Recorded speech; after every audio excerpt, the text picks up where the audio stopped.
Hello people of the internet, it's Amanda and you've seen the title of the video. You know what we're going to be talking about, you know why I'm super excited. Today we're going to be talking about the 7th single of King and Prince, which is their first double A-side single. Title tracks for this one are Magic Touch and Beating Hearts, and there's just a lot to talk about this particular single, mainly because for one, they made a huge fuss with the whole countdown thing when they were teasing this one, and then when the teaser was revealed, they didn't really give us a title track as compared before, and then the reason for that is because apparently it's a double A-side single, one of which is used in a commercial that they're currently endorsing, and then the other one choreographed by Melvin Timtim, who they've trained with before in America, which was featured in their Land album. Now, with all that said, so let's just get down to it. Before I completely, gush about, the things that I like about this particular single, anything like that, let's talk about the versions of the single first. Obviously, since this is sort of like a talk through slash unboxing video, so there are going to be spoilers about the visuals inside, the flip side of the CD and everything like that. So if you're not into that, then please click off, but if you're game, then please keep on watching. The first one is the regular version, which looks like this, and then here's what the back looks like. Now what's interesting about this is I feel like they have a like 90s grunge look going on for the covers of this particular single. I really like the spines this time around because in some of their singles it's usually just white, and then very select singles like the darker ones that I've had for like Mazy Night or I Promise or anything like that, that looks a little bit more different. So I like the different vibe of the spines, like whenever the spines look very different, so I really like that. Then when you open it up, so there's the sleeve right here, which I already removed when I took out the plastic packaging. What's interesting here is I noticed that as compared to their past singles where the CD jackets are made of paper that's very similar to magazines, this one is matte, which is a first, at least from what I remember from their past singles. So it definitely has a very different vibe to it. I like how the regular version also, as you've seen earlier, opens up to this, which has a longer like photo version right here. And then on the inside, the lyrics of the 4 songs, 2 for the A side and 2 for the B side. What I like about this is that, so for the A side songs, they're very much upbeat. They're definitely like dance songs. And then for the B-side songs, they're really more of like semi-ballads. And like a trend that I noticed for this particular single is it sort of like definitely feels like a retro track. Like the tracks has a very retro feel to them. Like for example, for Magic Touch, I'm not sure if we can call the early 2000s retro yet, but definitely like more early 2000s hip hop vibes. And then for Beating Hearts, it's really more of like their typical sound, if you know what I mean, but again with certain 60s 70s music vibe to that particular song as well. And then for Ama Otto and Seasons of Love, which are the B-side songs, again it's really more of like sounds a bit more like 60s 70s 80s to 90s type of semi ballads that we hear from those times. And I made like a mini thread about this on Twitter the other day when I heard the other songs, and definitely a lot of people are pitching in on the idea that definitely these songs sound a little bit more retro and giving it a full circle kind of vibe. And even if they all have very different vibes to them, it's sort of like complementary with another, which I absolutely like. I feel like overall this makes it into one of my favorite singles so far, mainly because of the fact that there's something so familiar about the music that is in this particular single. So yeah, There's that. Now, each version also comes with a paper. I can't show the other side of it, but basically it has a QR code which you can scan, and there are numbers here that you input in a particular website, which gives a special video that is limited only until the 28th of May, and it has the making for the Magic Touch music video. A lot of people tweeting that when they got their copies, they were sort of like saying that, you know, for all versions, it's basically the same video. But I think they made it pretty clear when they were promoting it that whichever version you get, it's basically the same code for that special video. So yeah, but I don't know, it's just kind of funny. Maybe people sort of like expected that different versions, if you get all three, it's gonna be different content, but yeah, it's the same content. So there's that. Bonus for the regular version is this photo book, which looks like this, and then at the back it has the beating hearts visual. And then when you open it up, basically, so photo book, so obviously we get like the photos of the members, and then some reviewer commentary, and then also this one,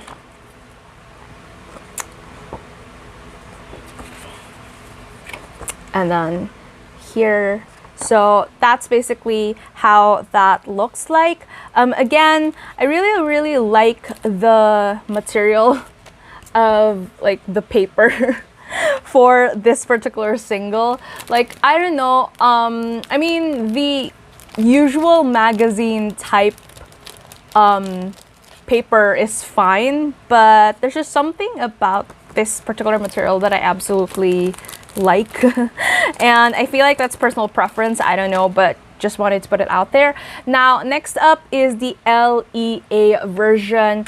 This one has obviously the two title tracks, Magic Touch and Beating Hearts, and then the DVD that it comes with has the music video for Magic Touch and the music video dance version for the same song.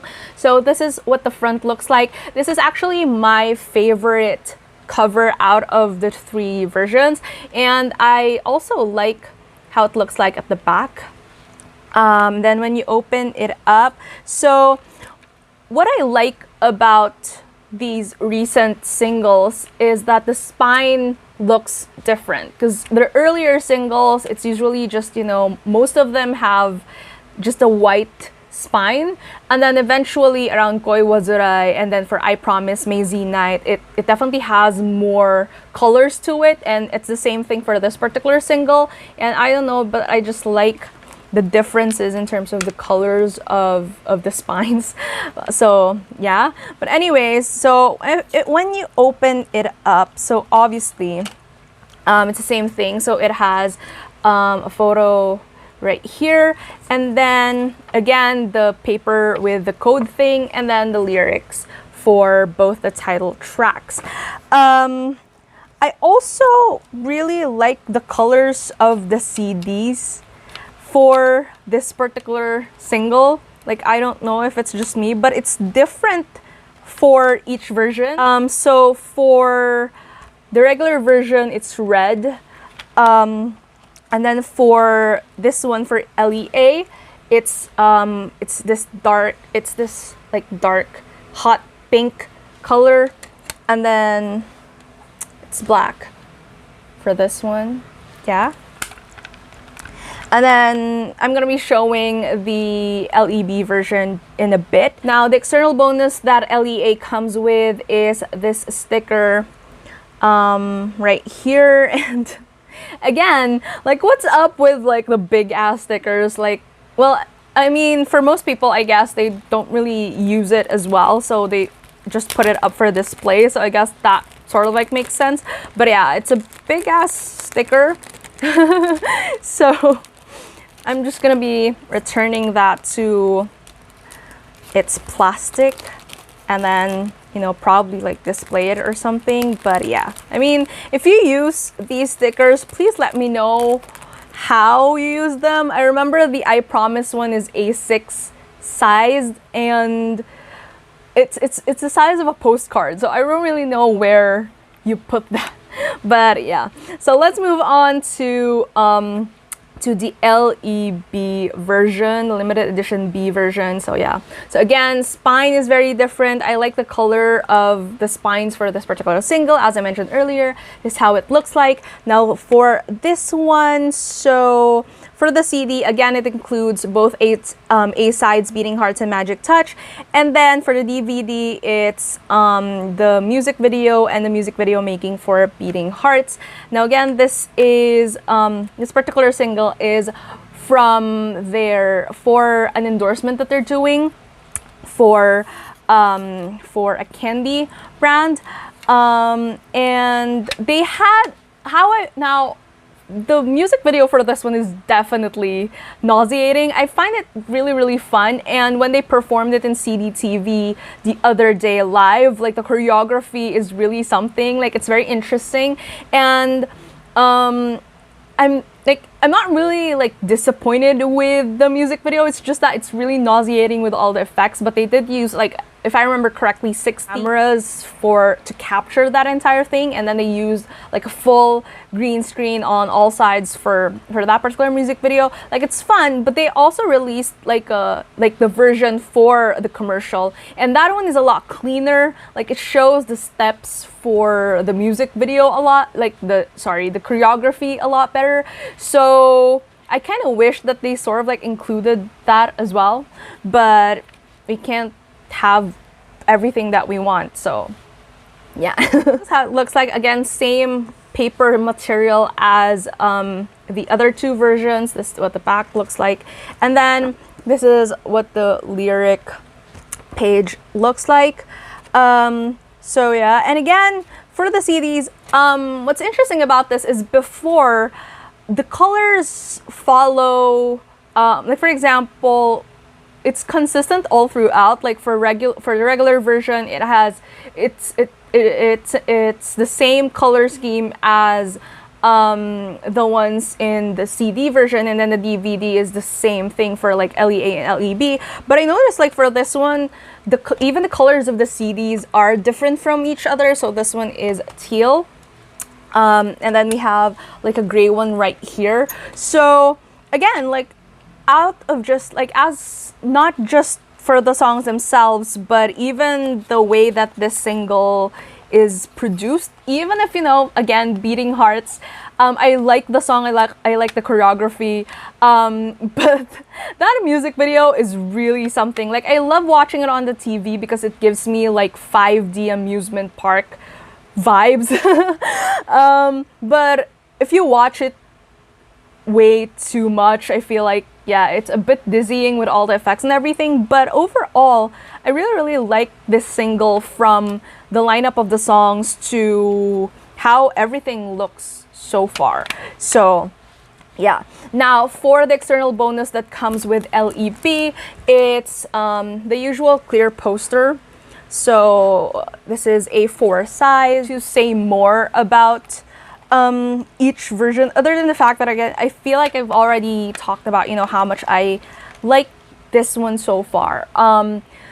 Again, in terms of, it's really more of like the title tracks for this one are dance songs, and they really, in my opinion, really stepped it up when it comes to the choreography, as well as, how so with King and Prince, like they're always doing rotating vocals. But it became a lot more glaring during I Promise with both the title track and the B-side songs, where almost every member, it sort of like shifts when it comes to like the refrain to the chorus to the bridge, as compared to like earlier singles where each of them sort of have a line assigned, not really a line, but a part of the song that's assigned to them, and then for the chorus, it's really more of just like all of them singing. But then I noticed, yeah, around I Promise, they sort of like started doing rotating vocals, where, for example, for the first verse, for the first refrain to the chorus, this member, and this member are going to like sing, and then the others are backing vocals, and then for the next part, like different members would sing the same refrain, chorus, and so they tried doing that and it worked for I Promise, and I feel like it became a lot more like they did this again for this particular single, which made me like it because, like, for example, for Magic Touch, all of them got to sing parts of the refrain to the chorus, and that gave the song a lot of like texture and levels to it, because it's not just the same vocals over and over again for that particular part of the song, but you hear each member's different vocal ranges as the song progresses. It's the same thing with Seasons of Love and Ama Oto again, and even for Beating Hearts, like that's what I noticed. Like sometimes someone else is going to do the harmony, not just Ren, but even in Beating Hearts there was this one part where Jin and Gaito were the ones doing the harmony for the song. And then for Magic Touch, like almost all of them from the refrain, they started like shifting, but it doesn't necessarily mean that a member is sort of like doing something different for their vocal range. I'm getting a little bit of like getting really technical here, but it's just something that I noticed in this particular single, which I think made me like this a lot, because again, with the differences in who's singing which part of the song all throughout, there's definitely a lot more layers and textures to the song and how it sounded in the end. So yeah, I feel like I got a little bit too overexcited talking about that. I'm so sorry. If you watched until this part of the video, then thank you so much. Tell me your thoughts down in the comments below. Like, what are your thoughts on this particular single? Did you like it? Did you not like it? Which is your favorite song, whether it be the title track or the B-side songs? So let's just talk it out as usual. If you like this video, please give it a thumbs up. And if you're new to my channel and you would want to hear more from me, please hit subscribe. Thank you so much for watching this video, and I hope to see you again soon in a new one.